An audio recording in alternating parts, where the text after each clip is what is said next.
It is 4 p.m. We're bringing developing news. And the stories behind the headlines. This is Storycon. I'm Regina Lay. I'm Ed Lingao. Some stories we're watching this Monday, April 14. Alyansa para sa Bagong Pilipinas campaign manager Toby Tiangco says the team remains intact despite individual endorsements from national and local leaders. This comes after the circulation of viral photos showing Congresswoman Camille Villar with VP Sara Duterte and former Senator Manny Villar.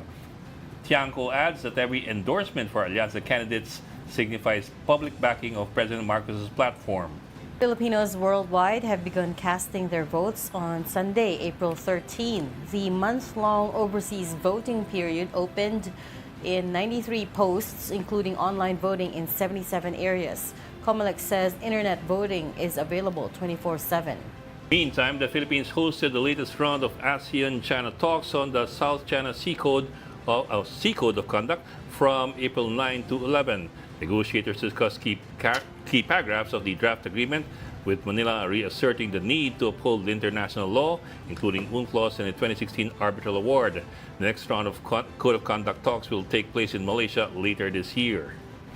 And Manila dropped 4 spots to 125th place out of 146 cities in the latest Smart City Index by the International Institute for Management Development, or IMD. This marks the Philippine capital's lowest ranking to date in this global report.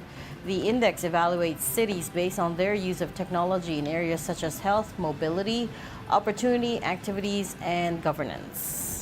Of course, joining us today, Storycon's resident political pundit, Tito Ral Llamas, who is calm and composed as a cucumber. Happy Monday, Ami. Wala pa nga eh.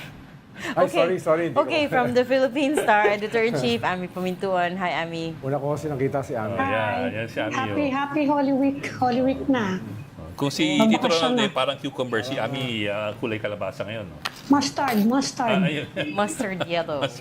Mustard gas. Sorry, nauna ako sa fashion Fashion critique. Tawag yan, mustard gas. Yun yung binabagsak sa Vietnam dati.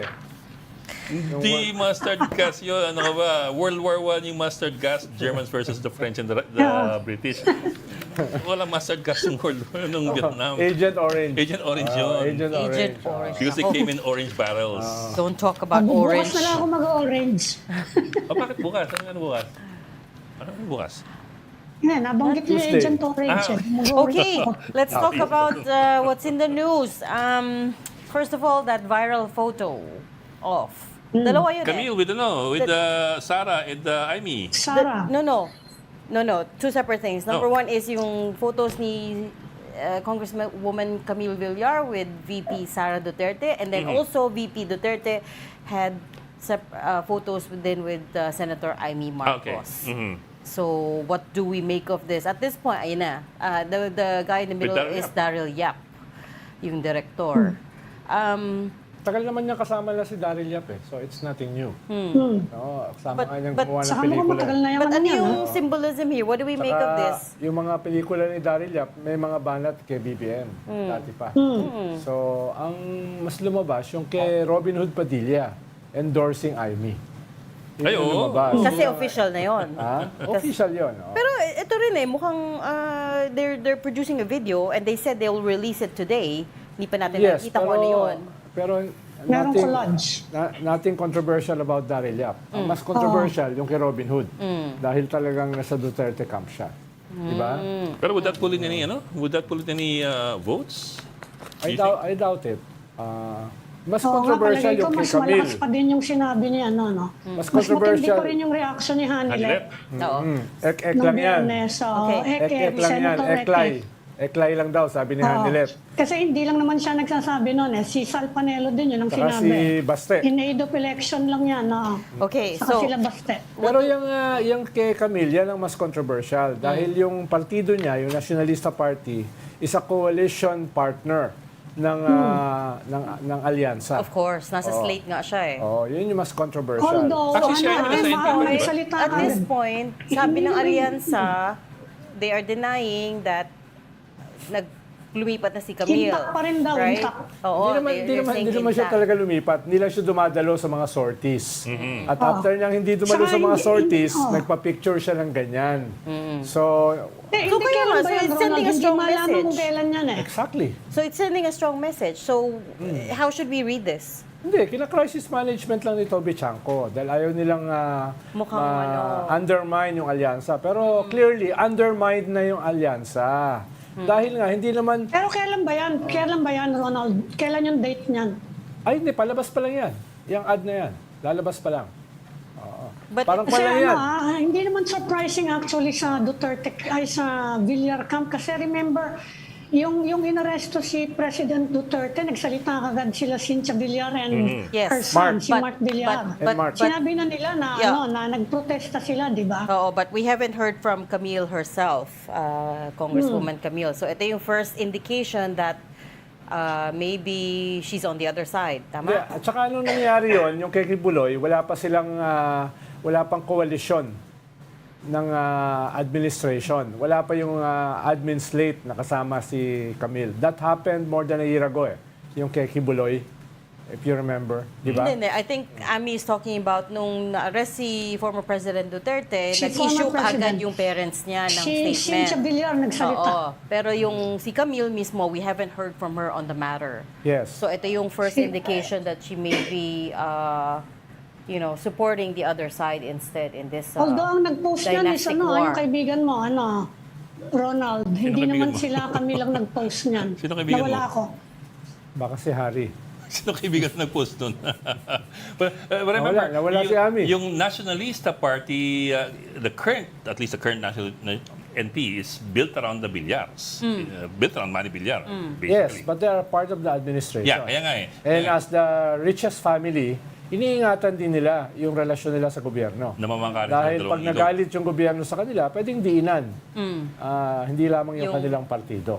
No? Yung businesses din. Yes. Kasi marami Oo. doon may legislative franchise. Yes, Tama? yes. Oo. Ah, Pero medyo mahina yung paliwanag ni Toby Tiangco Dahil sabi niya, hindi, okay na yan, basta i-endorse lang. Pero hindi to simpleng endorsement Antagonistic yung relasyon doon sa nag-endorse At saka doon sa administration. correct. No? So, hindi siya parang mga independent na nag-endorse kay Camille. Yung nag-endorse ay talagang open warfare with the president. Yeah, so Kaya, how does it look that Camille is not attending the Alyansa rallies, Tapos meron but pa she's nito. getting an endorsement from the Tapos fiercest critics? naglabas pa ng statement yung parents niya defending Digong. So, ano mang ibig sabihin nun? Kailangan Hindi, pa bang... si Cynthia saka si Mark. Yes. Hindi, si Kwan din. Si Cynthia saka si... Yung tatay si din, Mark. Ami, nagbigay ng strongly worded Kasi, support. kasi merong mga balita, may marites sa business community naman na hindi lang yan ng merong mga, there are moves na medyo baka maging adverse sa Villar Group. Meron din gano'n naman ng mga usap-usapin na puro marites ngayong araw Holy Week. Which brings us to yung speculation earlier about whether or not 2 slots are opening up sa Alyansa slate and kung totoong may talks with other parties for a separate kind of coalition. Anong nabalitaan mo doon? Well, yung isa naman matagal nang nawala Si Ami. Si Aimee. Andiyan. Wala lang kami sa minsan ng video. Sounds Wala like. ako kanina. Wala lang video minsan. Sounds like. Kaya nabubulol ako Wala ako sa video. Si Aimee, no?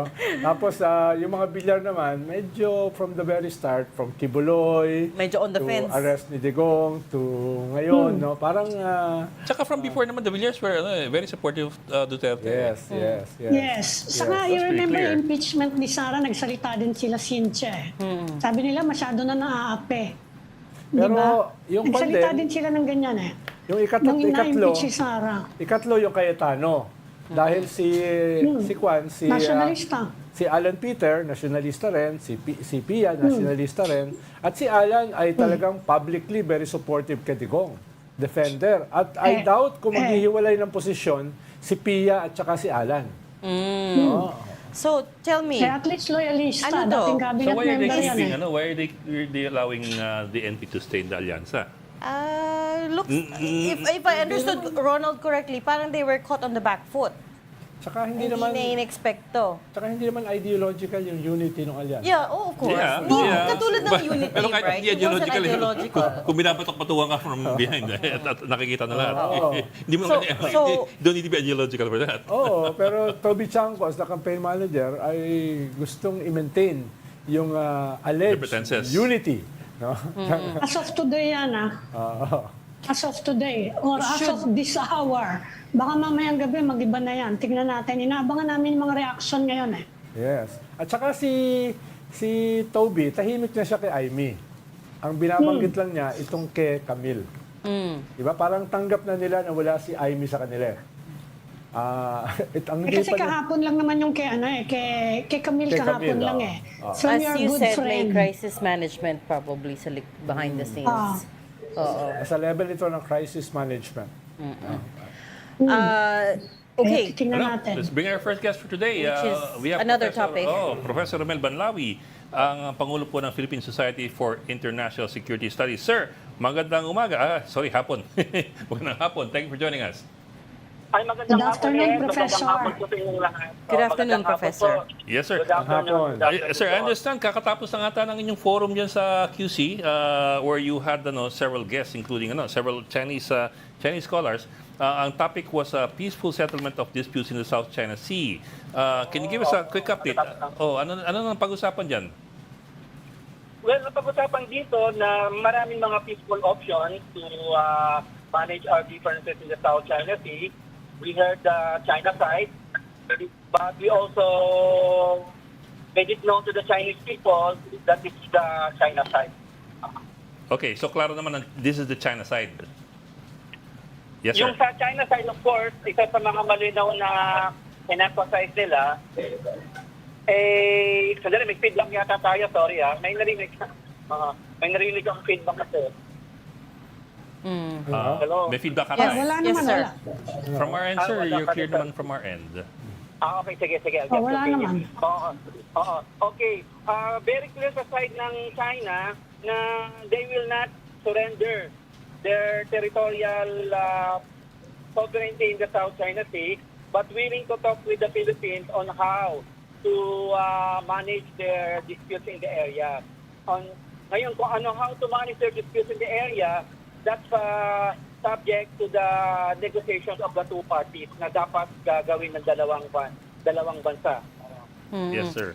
Actually, kakatapos lang ng, this is very timely because kakatapos lang ng joint working group on the declaration of the Code of Conduct of Parties in the South China Sea, which was hosted here in Manila last week, April 9 to 11. This brought together ASEAN officials, Chinese officials to talk about the Code of Conduct, which is more than 20 years delayed. When you say maraming peaceful options that were suggested in terms of resolving the disputes, what were some of them? Isang nga to sa mga peaceful options is one, the implementation of the 2002 Declaration on the Conduct of Parties in the South China Sea. Second, yung conclusion of the Code of Conduct in the South China Sea. And third, kung anong mapagkakasunduan ng bawat bansa through bilateral negotiation. Kasi yung DOC sa COC, multilateral yan. Multilateral. Okay.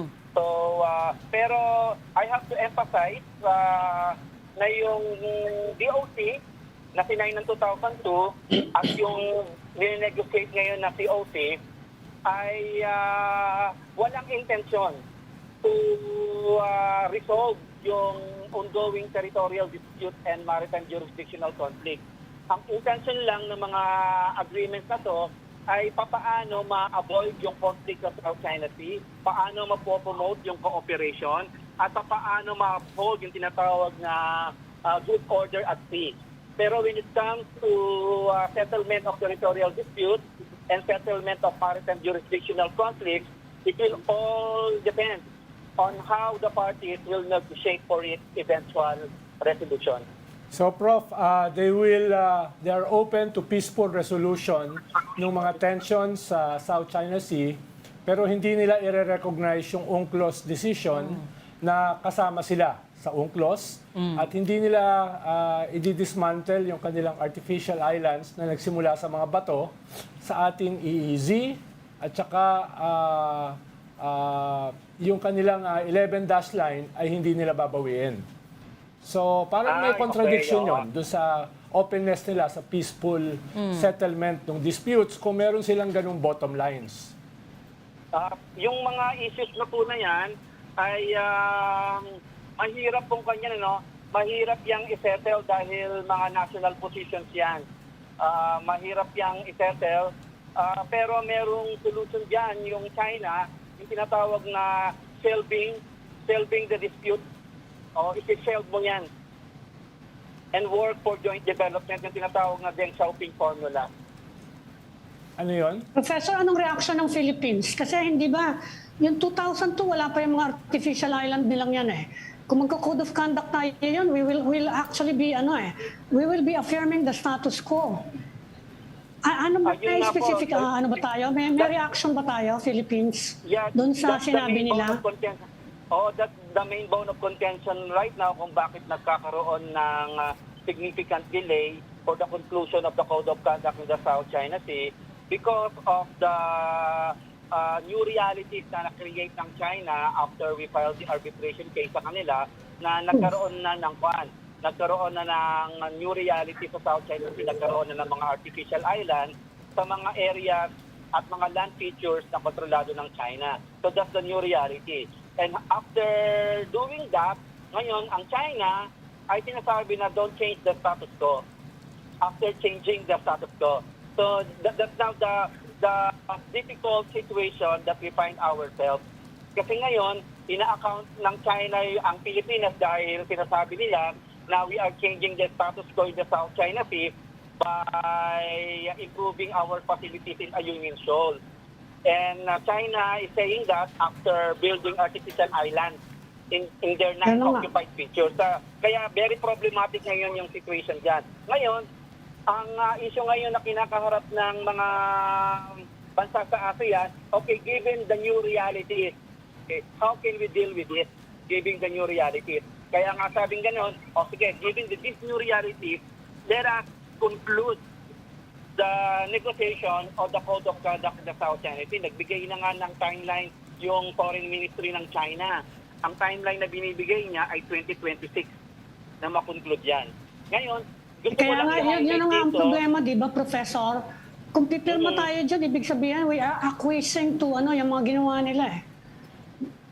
Pipirma tayo, we will be affirming the status quo. Ginawa na yan eh. Parang acceptance na natin yon sa ginawa nila. Yeah, well, yan ang kwan natin, yan ang ating position na we want to be cautious in that Code of Conduct. Kaya nga, merong 5 major issues na kailangan pang isettle na patuloy din na ina-attest ng Pilipinas kung mag-gain tayo sa 5 issues na unsettled. Ano po yung mga 5 issues na to? Unang-una, yung 5 issues na dapat na ma-settle para ma-conclude yung Code of Conduct ay yung legal status ng Code of Conduct. Binding ba to o non-binding? Kasi kung di siya non-binding, parang DOC Part 2 lang yan.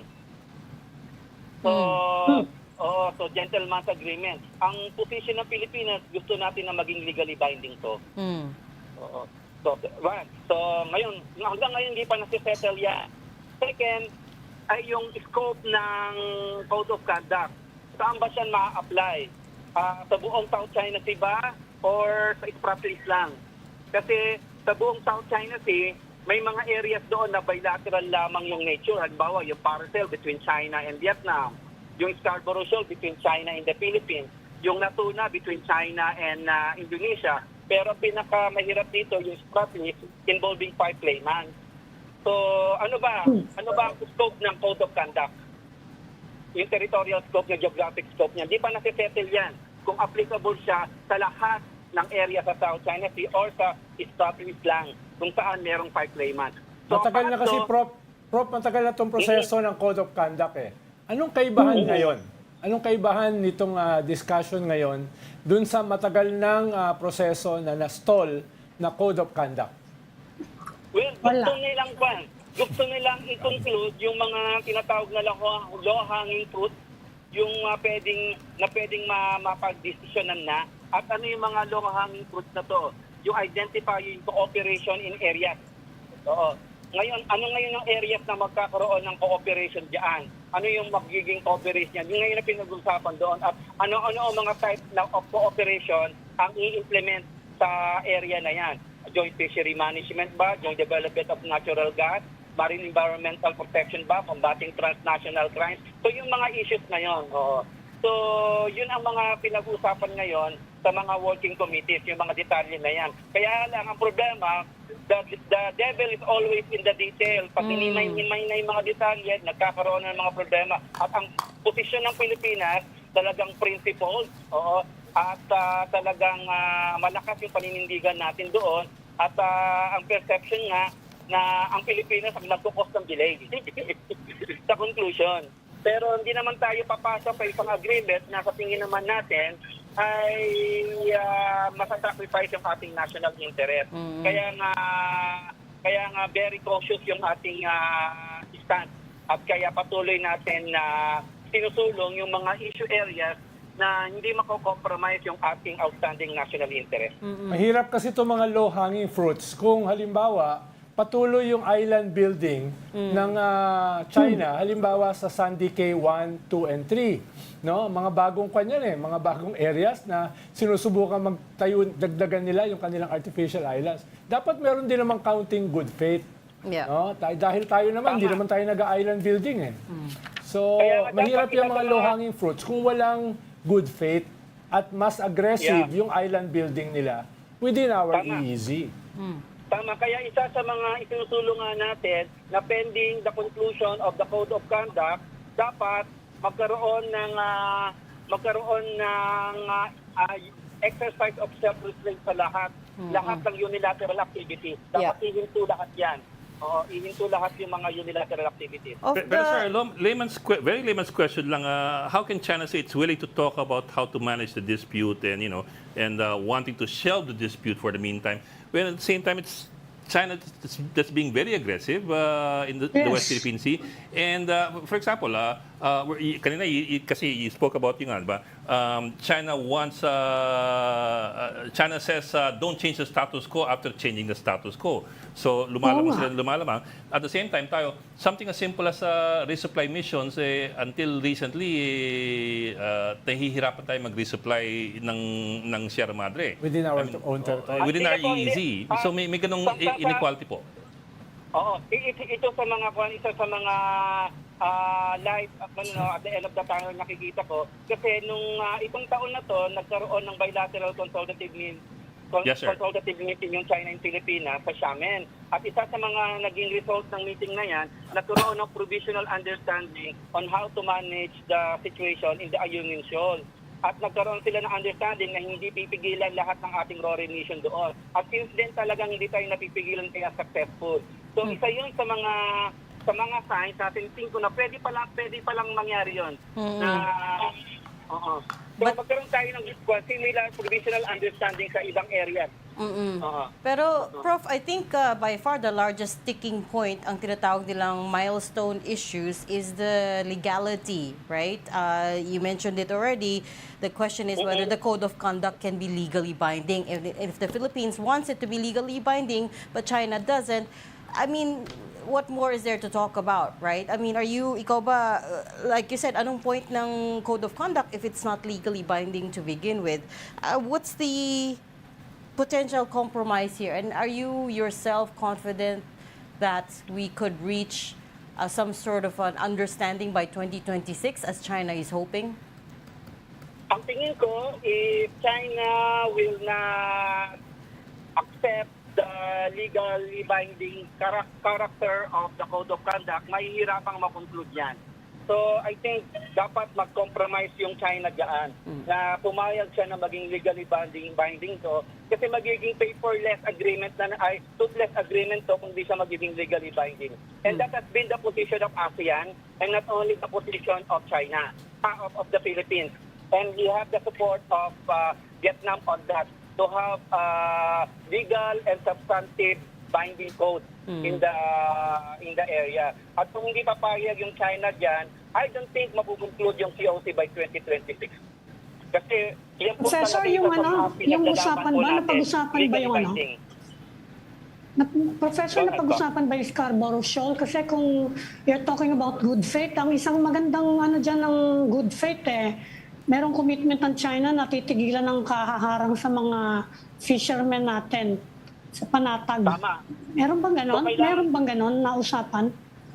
Dapat po sa susunod na meeting ng Bilateral Consultative Mechanism, mapag-usapan yung status ng Scarborough Shoal at magkaroon din tayo ng similar provisional understanding para maiwasan na po yung mga harassment na nararamdaman natin dyan sa Scarborough Shoal.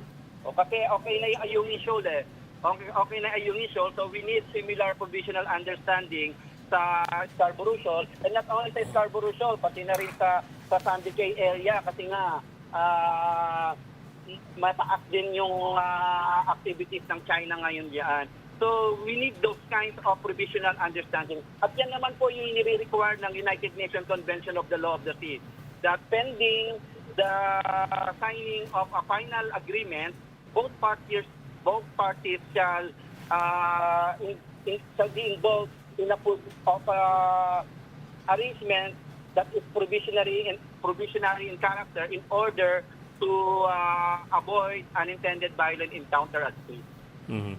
Actually, sir, ano lang if you really want equivalence of sorts, kasi I don't really see it as equivalence. They're allowing us to resupply Sierra Madre. Because to begin with, we never stopped them from resupplying their artificial islands. Alam mo yun, equivalence would be kung pinipigilan natin sila mag-resupply, tapos pinipigilan na tayo mag-resupply. Of course, Bakit we hindi don't have natin the capability kailangan of doing that. magpaalam sa kanila Parang never Di ba? po tayo nang harass ng Chinese vessels.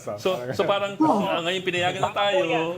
You know what I mean, sir? Ngayon pinayagan na tayo, di happy tayo. Taga natin, di tayo dapat magpaalam talaga. Tama po Yes, sir. yun. Yes, sir. Pero ang problema kasi natin, inaangkin din kasi ng China yun.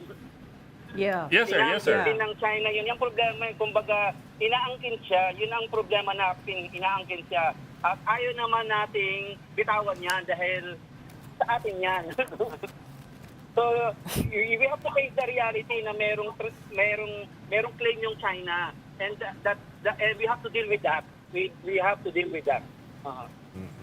On another You're note, talking about Professor, UNCLOS, hindi nga nila nire-recognize yung yung arbitral ruling, which is based on UNCLOS. at saka miyembro sila. Oh, member sila, ratified nila. They're not recognizing that arbitral ruling. Correct po. Very ticklish po kasi yung issue ng arbitral ruling sa China kasi meron silang ibang pakunawa sa resulta ng arbitral ruling. Gusto niyo po bang malaman kung ano yung pakunawa ng China diyan? Yes, sir. Para maintindihan natin kung bakit ganyan mag-behave yung China, bakit ayaw i-recognize ng China. Una-una, sa pag-unawa ng China, yung binuo nating arbitral tribunal ay hindi naman niya sinang-ayunan from the very start. Yes, Kasi that's part of their argument, unilateral.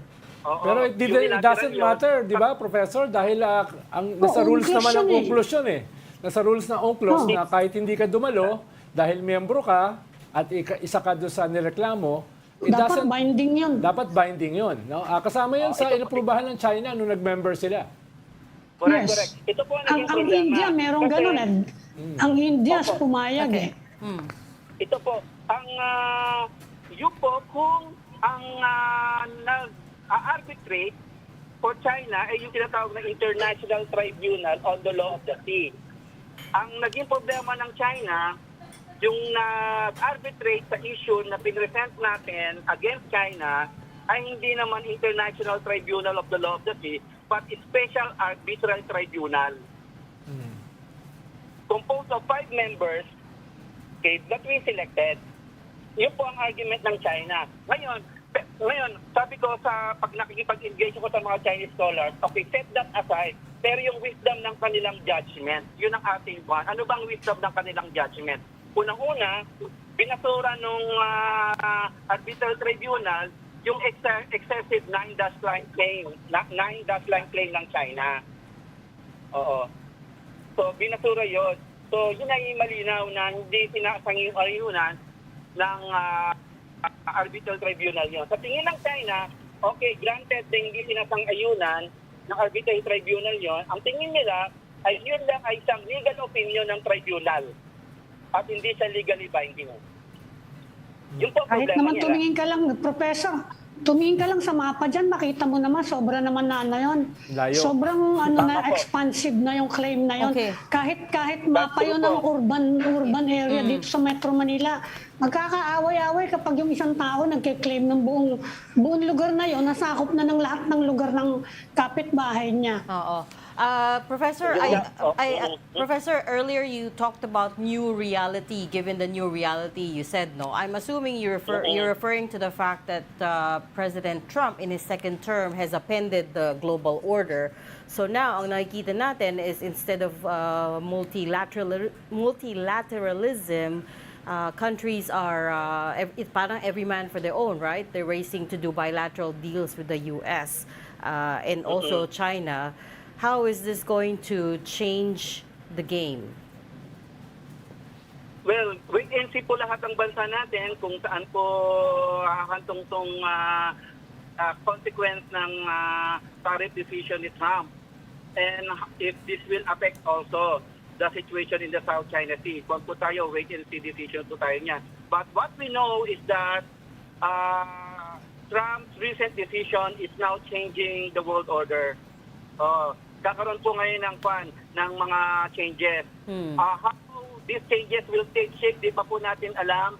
But mataas po ngayon yung uncertainties ngayon sa international system. At napaka-unpredictable po ngayon ang situation. And that is making it very difficult for countries like the Philippines to really cope. Kaya dapat po pag-aralan po natin ng gusto yung mga nagaganap ngayon sa ating mundo. Kaya kami mo mismo, mga analysts, mga scholars, ay patuloy na nagsasaliksik, nakikipag-usap para we can make sense of what's happening right now in the world. Kaya nga po, in-invite ko po yung 5 scholars to the Philippines para unang-una, maintindihan nila yung Philippine position. Okay. Pangalawa, maintindihan din natin yung Chinese position. And having said that, can we manage our differences? Can we find common ground out of this? Can we cooperate after this? Yun po yung mga intentions namin kung bakit po namin nasagawa to. Ang problema lang natin, Professor, yung mga bottom lines ng China, mga bottom lines within our own territory. Tayo, wala tayong ipang bottom line eh. Dahil basically defensive lang tayo eh. So, yun yung kwan dito, yung sinasabi siguro ni Ed na parang medyo magkaiba eh. No? Magkaiba. Tayo yung defensive eh, no? Kaya ang batel lang natin is the UNCLOS decision na walang basis yung 9 or 11 dash line, no? Na ginawa niyang 11 ngayon. Yun lang ang ating batayan eh. No? Dahil nga, territory natin yung pinapasok eh. Wala naman tayong pinapasok na EEZ o territorial waters ng China. Kaya hindi sila, chill lang sila, cool lang sila. Tayo yung medyo anxious dahil teritoryo natin yung ini-invade. Kinakamkam. So to say that we want to keep the status quo means we're going to allow accepting, this aggression to continue. Including the island building ng China. Yun nga po ang kwan.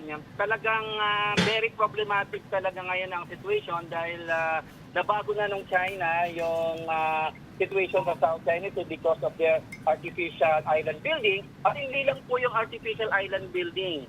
Nagbago na rin po yung capability ng China ngayon. Yung military capability po ngayon ng China ay mas sophisticated po ngayon compared before.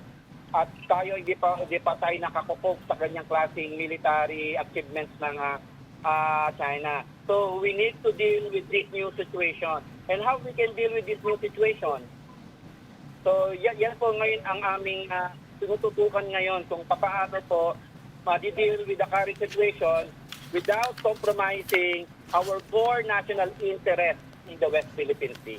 To complicate matters, Professor, after Holy Week, may mga grupo na nais maglunsad ng movement para i-free yung ating tatlong mga kababayan ng mga bata na hinuli sa China for spying, for espionage. Opo. No, yan, mag-scale up yan. No? Ano bang tingin nyo dyan sa tatlong mga bata na scholar mismo ng China na hinuli for espionage, allegedly dahil sila daw ay membro ng Philippine Spy Agency?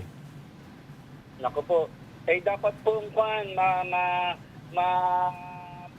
mapagtanggol po natin yung ating kababayan diyan dahil ako rin naniniwala na itong mga to hindi pwede mahirap gawin yung So tingnan po natin kung paano natin paano i-handle ng China yung investigation nila, paano natin masusulong yung kapatan ng mga tatlong hinuli. O mahirap po kasi hindi pa ako privy sa information na nakalap ng China kung bakit sila na-conclude na spy yung mga yon. At di ko rin naman kilala yung tatlo na to na mga bata. Ang information ko lang ay yung testimony ng isang Palawan na official na sinasabi na yung mga batang hinuli ay mga estudyante sa China, sa Hainan pa nga. Pero hindi ko po kabisado yung mga detalye ng pagkakahuli ng tatlo na to. Pero nakakaawa naman kung innocent itong mga to at hindi maganda sa relasyon ng dalawang bansa na magkaroon ng ganitong illegal arrest. Okay. Sige sir, maraming salamat for joining us this afternoon. Professor Romel Banlawi, Pangulo po ng Philippine Society for International Security Studies. Thank you, sir. Thank you, sir. Thank you so much for having me. God bless you. Okay, bye-bye. You're watching Storycon on One News. We just need to take a very quick break. We'll be right back. Stay with us. We've got developing news and the stories behind the headlines. Welcome back to Storycon, the Story Conference. I'm Ed Lingao. And I'm Regina Lay, still with us. Ami Pamintuan of the Philippine Star and Ronald Llamas, our resident political pundit. May pinag-uusapan tayo kanina. Do we continue that or do we... Yung, Pwede, you want to? Pwede. yung 9 dash line o yung 11 dash line? While we were at Gap, we were talking about certain things that... Yung sige na. Mga mundane things, ha? love life ni Hindi Sec pang Edu. hindi pang Storycon. The complex relationships Of Senator Edu Manzanas. China at saka Philippines. It's complicated, no? It's complicated. Matotrouble ka ng di oras, alam mo.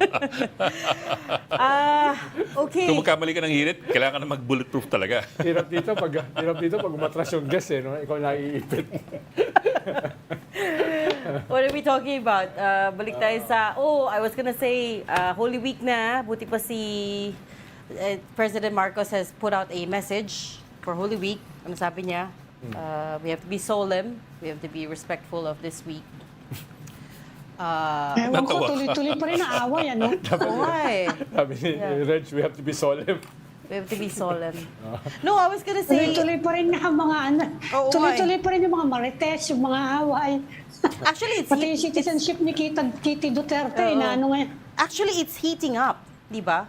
Yeah. And there was a Reuters report published a few days ago then saying that yung Activity. Fake news. Social media activity. social media that spiked. activity, it's really spiked in the Ano Philippines. on fake news. Actually, they said it's not just a spike; it's digital warfare here. Talagang Yes. they're tracking digital warfare between the two sides, the supporters of the two dynasties that we're talking about, right? Problema, parang one side lang yung nagdo-dominate. One side lang ba? Parang hindi ko alam kung yung digital capacity ng kabila. Wala ba? Di ba parang may machinery?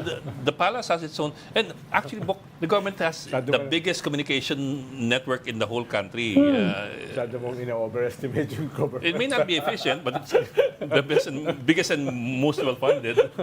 Hindi, nakaka-problema dyan. Ground zero daw tayo. Nakaka-problema dyan kasi wala namang resources masyado ngayon yung kabila. Saan ang gagaling yung resources na yon? Yeah.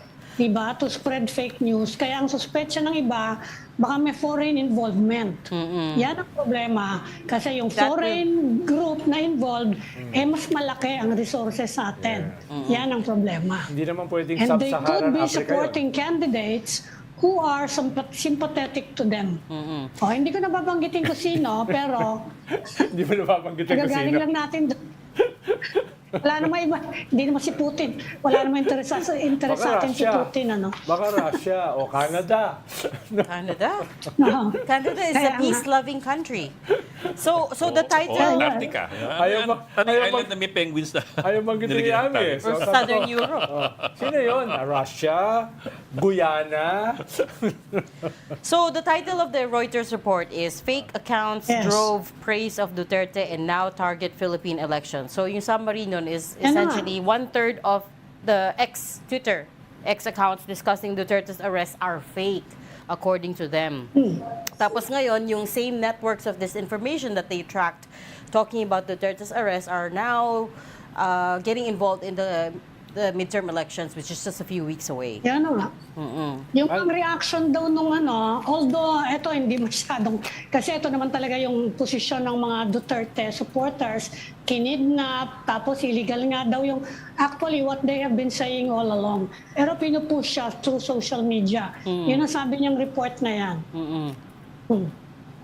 And they're shaping the conversation is the finding Kasi here. malaki yung TikTok yun TikTok, social media, TikTok, X. Facebook, and yun yung magpa-pop up sa cellphone mo Saka mga gadget mo di ba? If you're connected to them Yes. Kapag kaming mga dinosaur na yung mga talaga, ewan ko si Ed ko, yung cellphone niya, mahilig yan si Ed sa Hindi, sa online alam mo, communication. Saka, Yan Ami, yung very magpa-pop dominant up, kasi. di ba? Yun ang lalabas sa'yo Very Yun ang dominant. makikita mo kaagad. Very dominant dito sa battle na ito ay TikTok Dahil yung Facebook kasi umiiwas ngayon sa political. Yeah. Yeah. Diba? Tingnan news Sino ba may-ari ng TikTok? Oo, si Zuckerberg. May TikTok China. It's TikTok! Chinese. TikTok is Chinese. ByteDance hindi siya, Facebook. ByteDance. ByteDance. So, It's ByteDance. alam mo, Bok, Although ang posisyon, just this weekend lang ako just this weekend lang ako sign up sa Instagram. Oh my Yung God. yung bago lang. TikTok ko na Ed. ako doon. Ako hindi pa ako member ng Instagram. Bok, Wala kang Facebook I don't think you should be admitting that on air. Okay. O sige nga, para saan yung Instagram? Ang alam ko dati, pang picture lang eh. Exactly.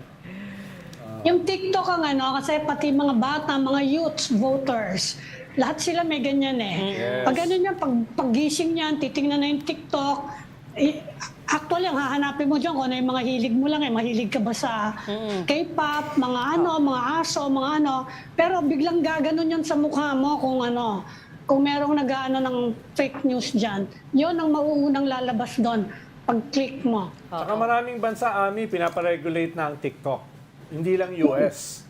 No? Not Europe, just US, Canada, Australia. So dumadami yung mga nagpaparegulate dahil na pag-aaralan nila. Teka, medyo nawe-weaponize ito Nawe-weaponize nga. And against their government Yes. Mabuti kung ano-ano lang kung benign na kung mga chismis lang na artista ito talagang gobyerno, your economy. Lalo ang Australia, nagagalit na nga yan sa China, economic coercion daw And Japan, maingat sila sa ganyan. So ewan ko tayo kung ano yung ating firewall sa mga ganyan. Although Firewall? sabi ng Malacanang, they'll be rolling out an app to detect daw fake news, but that's only for fake news An app on to detect fake government news? government programs. Comelec is rolling So out the app. marami-rami pa rin. Hindi sa mga kandidato yon. Tingin mo ba, Ami, may firewall tayo na effective para dyan? Wala. Hindi ba? Di ba sinasabi na nga nila, although we're cooperating, pre-Trump, we were cooperating with Washington to improve our security, cyber security. Ewan ko ngayon kung ano nangyari. Gulo-gulo ngayon ng mundo Ng mundo ng US, kasama lahat tayo. Unfortunately. Pero nagba-backpedal ng US, umaatras na Pati yung Hindi inimpose nila. malaman kung ano gising yata ni Trump, Kung ano Pati yung- gising, yan ang Pati yung inimpose nila sa China, nagba-backpedal sila sa sa chips. So, so now we can say he blinked first. Trump blinked first in this game of chicken. Yes. Di ba? Siya nauna yung Yes. bumitaw. May Hindi, joke ang dyan, packaging, kaya hindi lang siya baka nag-blink. racist No, Di ako ko It na was sabihin. part of the strategy. Yeah, right. It From was the a plan. start, no? Right. Okay. Okay. You doubting Thomases, you. Although magtatarif na naman daw siya sa semiconductor chips. Yan naman yung pinaka-latest na naman ngayon. Yes. Hindi nga malaman kung ano yung gising niya sa umaga eh. Kung ano sasabihin eh. Kaya nagagalit na ang mga tao, hindi lang around the world, there's a backlash against Americans kasi iniisip nila, binoto nyo yan eh. You voted So, for him by a At saka ngayon, landslide. yung very damaging, yung uncertainty eh. Damaging yung reciprocal tariff. Nung inatras yung most of the reciprocal tariff, nandun naman yung question mark, yung uncertainty. Yung uncertainty could be as damaging as dun sa certainty nung reciprocal tariff. So hindi alam ngayon, paano ba sila puposisyon? Saan ba nila ilalagay ang pera nila? Diba? Which brings me back to my point. It's been 12 days. I haven't heard. Nag-aantay pa rin ako ng official. Meron. May Word. papadala daw tayo sa May. Apart from Frederick Go, there's a team No, that I will be know. going to Washington for negotiations. Yes. But it will be in May. Siguro palipasin lang ang Holy Week. Yeah. Hinihingi lang nila statement lang. No. I heard that, Ami, and Statement lang the yun. Secretary Go already said that last week. But what I'm looking for is a message from the president, clearly defining what the way forward is for the Philippines, because this is not. My point being, hindi lang to tariffs issue. This has changed the global order, as everyone keeps We saying, have to right? explore daw the silver lining. So Yung there pa rin is- ang kanilang hanggang ngayon. We have to take advantage daw of possible migration to the Philippines, Right. yung mga naaapektuhan ng mga negosyo, aalis doon sa matataas ang tarif at baka pumunta sa atin. Hanggang ngayon yun ang posisyon natin. Hope is Hope not a springs strategy. eternal. But hope is not a strategy. And what I'm looking for is, okay, this is gonna be, again, the point is, nag-iba na yung mundo. The world has changed. We're not a multilateral Si Richie, global order manampalataya anymore. ka, manampalataya ka. Ang taas kasi ng standard mo. Yung standard mo kasi, something clear. Okay. Yan. Mataas na yun. Clear Eh, eh. pinansin nga niya yung vlogger eh. Buti pa yung vlogger napansin niya. I'm still waiting for yung Russian vlogger who got... May siya ng clarity eh. Yun yung mahirap eh. No? Clarity. Masyado mataas. Masyado mataas. O sige, mag-spend na nga Hindi ka tayo. na lang ng statement. Wag na yung Magnilay-nilay clarity. kayo yung Holy Week, ha? Magnilay-nilay kayo yung Holy Week. Oo. Okay. Walang Hindi ako away, maghahampas ako ng sarili ko sa likod Holy eh. Week. Bait lahat. Magaganon ako. We're being told to wrap up. Sorry. Thank you for joining Storycon today. Ami Pamintuan, Editor-in-Chief of the Clear. Philippine Star. Ronald Llamas, our resident political heckling pundit. Clarity. Join us again tomorrow, 4 p.m. for Storycon. I'm Regina Lay. I'm Ed Lingao. We are One News, all sides, all the time.